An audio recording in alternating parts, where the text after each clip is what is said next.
दुनिया पर एक और खतरनाक वायरस का साया मंडरा रहा है? क्या कोरोना महामारी के बाद अब इबोला वायरस हमें घरों में कैद करने आ रहा है? हाल ही में सेंट्रल और ईस्ट अफ्रीका में फैले इबोला के मामलों ने पूरी दुनिया के साथ साथ भारत में भी चिंता बढ़ा दी है। लोग इंटरनेट पर पूछ रहे हैं कि क्या फिर से लॉकडाउन लगने वाला है। आज के इस वीडियो में हम बिना कोई डर फैलाए डॉक्टरों और एक्सपर्ट के हवाले से आपको पूरी सच्चाई बताएंगे कि इबोला आखिर है क्या, ये कोविड से कितना अलग है और क्या वाकई भारत को इससे डरने की जरूरत है।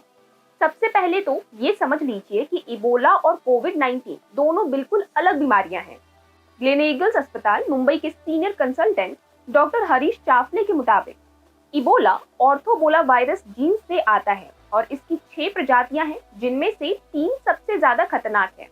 अब बात करते हैं इनके फैलने के तरीके की, जो कि सबसे बड़ा अंतर है।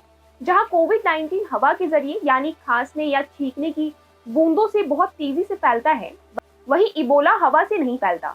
इबोला तभी फैलता है जब आप किसी संक्रमित मरीज के बॉडी फ्लूइड जैसे खून, उल्टी, पसीना या लार के सीधे संपर्क में आते हैं। यानी कोविड की तरह ये हवा में तैरकर आपको बीमार नहीं कर सकता है।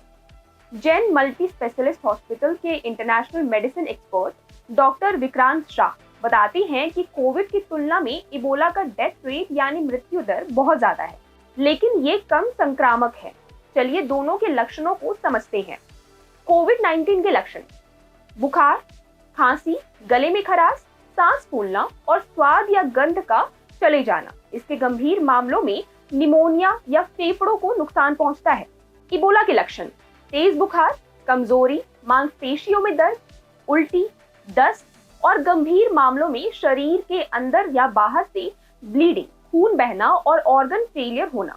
अगर किसी को भी लगातार बुखार, सांस की तकलीफ या ब्लीडिंग जैसे लक्षण दिखें तो तुरंत डॉक्टर से संपर्क करना चाहिए, क्योंकि सही डायग्नोसिस ही अंतर बता सकता है। अब आते हैं आपके सबसे बड़े सवाल पर, क्या इबोला की वजह से लॉकडाउन लगेगा? तो इसका सीधा और साफ जवाब है जी नहीं। इसकी आशंका ना के बराबर है।